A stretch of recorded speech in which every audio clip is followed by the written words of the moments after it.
Look at that. A big giant crocodile. Let's move up here. Nice little jump, little snook.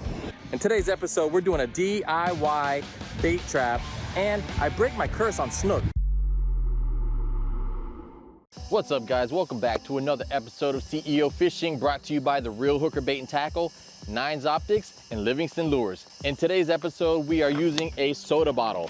I'm rinsing it out right now. I cut the label off already just because I'm not trying to promote, any specific soda brand. Just the fact that you can make a bait trap or a fish trap out of a basic soda bottle that you can dig out of your garbage or something. I'm just dumping that out, and in just a moment here, we're gonna get started, and I'm gonna show you how to turn this soda bottle into a bait trap. All right, so my wife has a nail in her tire, so she's pregnant, and I'll be damned if I'm gonna let her drive around with a nail in her tire. Got my tools, and as soon as I plug this bad boy up, we're going fishing.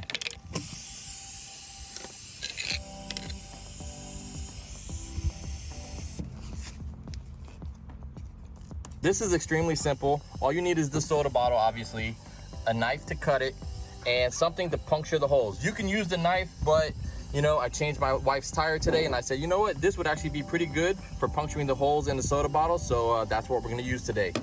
Guys, let's get started. The first thing we're gonna do is cut right around this area. We wanna cut it all the way around so that we can take this piece off, and I'll show you what to do right after that, but let's get started. Make sure you're careful with your knives, especially if you're younger. If you're a kid, make sure your parents are around to supervise. I don't want anyone getting cut or injured during this process, but it is a fun and easy DIY for anyone to do. So let's see here. I want a little bit of space. See how this is curved? You guys see how this is curved right here? I want to have a little bit of gap or distance from where the curve stops to where I'm gonna make the cut. All right, so I got the curve here, so let's go ahead and cut right about here. You don't have to rush, nothing, just try and keep it as straight as possible, because that'll make it a lot easier when you're putting it together. So I'm just gonna slice around, and I said keep it straight, but obviously it's just flimsy plastic, so I'm just doing the best I can. And right there. So this is what you should have now, right here. I'll show you guys. Just boop, comes off. Why we're doing this is we want to reverse this and put it inside, just like that. And because I left that little lip, it actually gives a grip to hold the fish in the fish trap. So we're gonna take this off. Now we got to cut around this angle here. It doesn't matter. It might have actually been easier for me to do this cut first, so I had something to hold on to, but either way you need to cut there and cut here. So next step, I'm cutting here, but like I said, you can cut this first and then go for this section. It might actually be a little bit easier. But to get started, let me try and find a spot to put the knife in. We're catching smaller bait fish, so I'm gonna gently wiggle this in. And I don't wanna cut too much, so I'm gonna bring this angle back, put this lid on tight so I can grip it.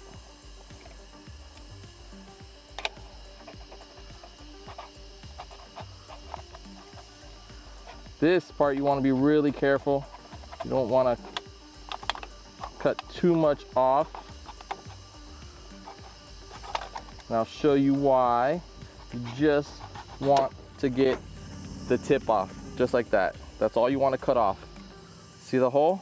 Now the fish can swim in and out, but hopefully just in and not back out. I like how this looks. The next step right here. The next step is to, once you cut the top off, you flip it and reverse it, and we slide this in. You don't want to go too far.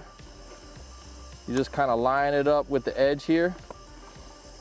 And that's going to be your bait trap right there. We still have another step I'm going to show you, but I'm just showing you how it functions. So the fish go in, and when they're trying to swim back out, they're around the edge and they can't find the hole, which is a problem for some people. You can't find the hole. But that's what we want when we're trying to trap the fish. If you put it in just like this, the bottle is gonna trap the air. So to prevent the air from being trapped, that's why I brought this. We're gonna see if it works, but poke hole, yeah, no, that's not sharp enough. So we'll go back to the first idea, just a knife. Just gotta poke holes, not stuff that the fish can escape from, but we want the air to leak out of the bottle when we put it in the water. That way there's no bubbles for the bottle to float back to the surface, and you can sit it right on the bottom so the fish can swim in near the bottom of the water. Now I'm gonna put a 360-degree camera into this bait trap. That way we can see fish actually swimming into it. Because, you know, a lot of people try and call me out for doing fake stuff. I don't fake nothing on this channel. This is all legitimate stuff. You know, anyone who's messed around with these types of traps can confirm that they actually, in fact, do work. But just for fun, for the S's and giggles, you know what that means. We're gonna put the camera inside. This should be good. This should be perfect, honestly. Let me close up the knife. Don't want to leave an open knife. Whoop.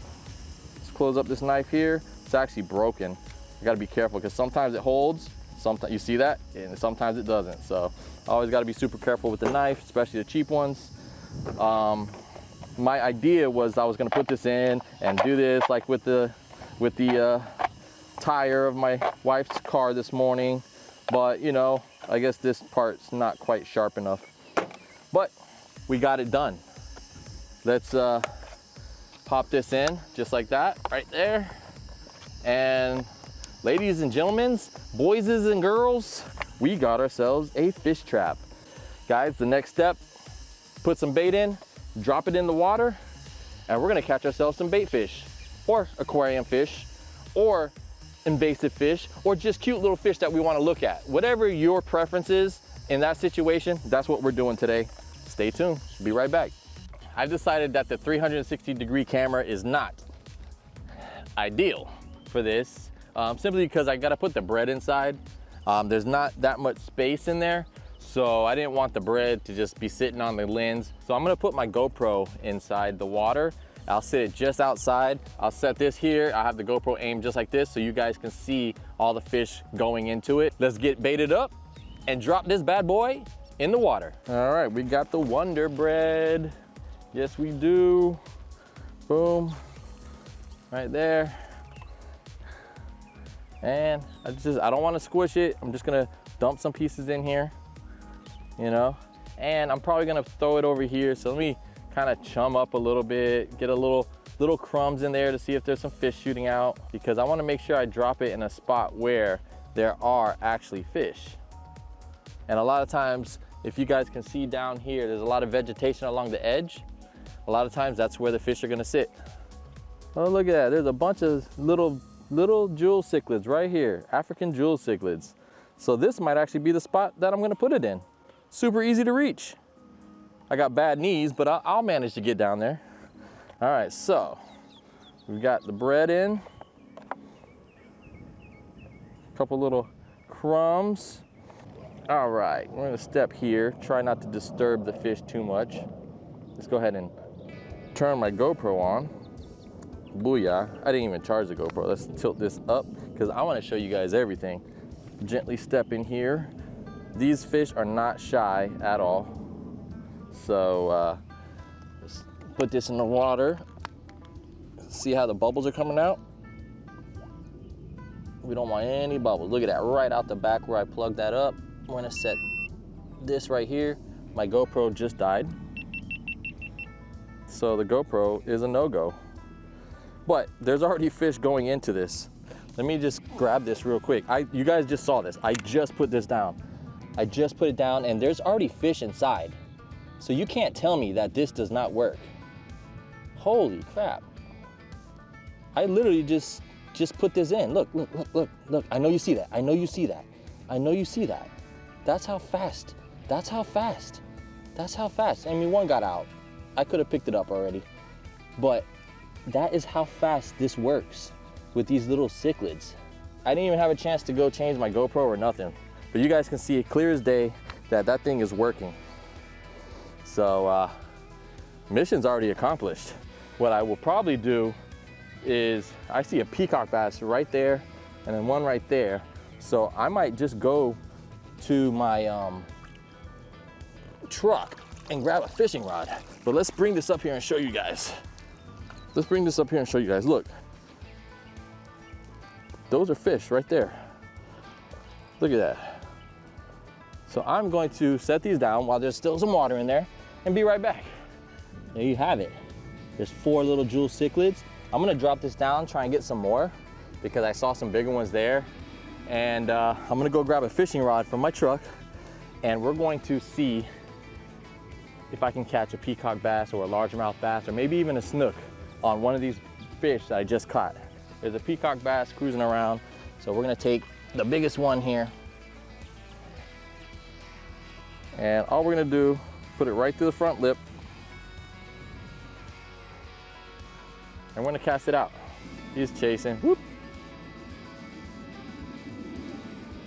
Literally maybe a 7-inch peacock bass. Oh, let the bigger one steal it.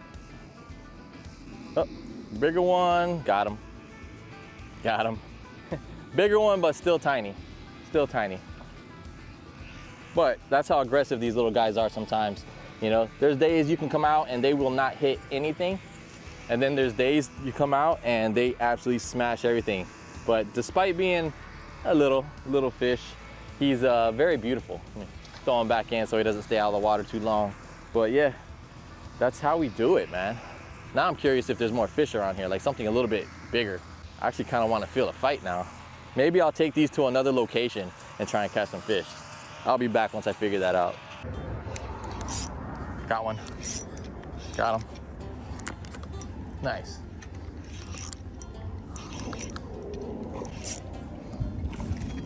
Nice little jump. Getting bigger. Getting bigger. There you go, guys. Little peacock bass. I don't know what that is over there. There's bubbles coming around towards me here. I wonder if that's that big giant crocodile. Let's move up here. Whatever it was sitting right there. I am not effing around with that guy. That definitely was not a fish. There's still bubbles over here. So what's going on over here?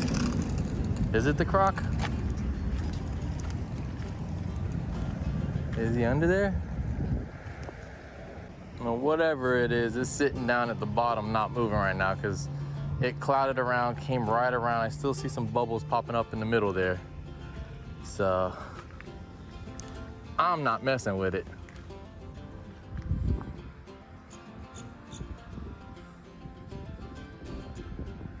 Oh, what was that? Oh, whoa, look at that. Got me a snook. Ah. All right, little snook. Beautiful, beautiful fish. He hit immediately. Go. I had to flip him out because I don't know what's in there. Look, there's more bubbles over there messing around. I'd say that's how you end the day of fishing. Damn, that was nice. That's what I'm talking about, guys. Catching bait, going to different locations, and catching fish, exploring different spots, and just being outside is fun, you know? I actually have been trying to get a snook in this spot for a long time. I've hooked them many times, and I've had a curse. So somehow I managed to break that curse today.